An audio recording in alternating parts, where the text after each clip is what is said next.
ด้วยเฮ้ยคนสุดท้ายรักจังกับเพื่อนเลยดูดิ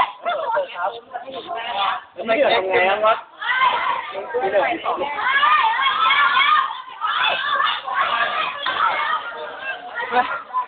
เฮ้ยทำอะไรเนี่ยทำไงวะไม่ต้องเช็ดที่หรอเฮ้ย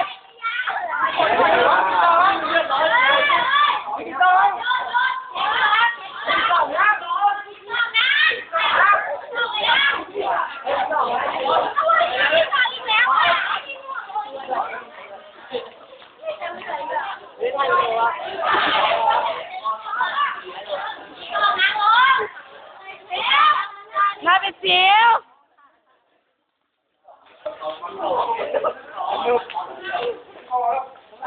ดีแล้วต่อยมาแล้วได้ไหมออกมาน้องเที่ยวไกลๆกันหน่อยพี่จะไกลๆเที่ยวไกลๆไกลๆไอ้ชื่อที่สองนั่งลงกันเกี่ยวกับเราใช่ป่ะ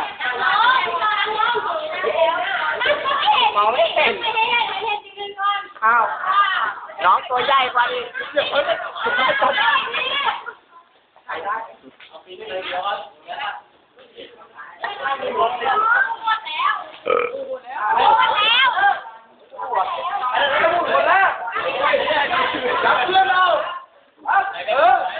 เอาของกันดิพวกแกสบู่วันนี้แบบเฮ้ยบ้า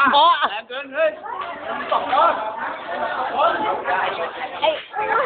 แล้วเขาเองไม่ได้นะเฮ้ยตาเขาไม่ได้ตาเขาใครอ่ะเฮ้ยใครอ่ะไม่ไหลพี่ใหญ่จะมาให้ผมเขาเองก็พี่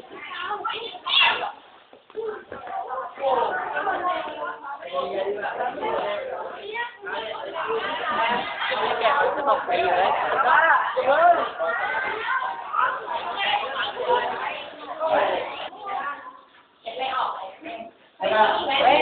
บรรยากาศโคตรเอาไม่พี่มันคอหายใจเลย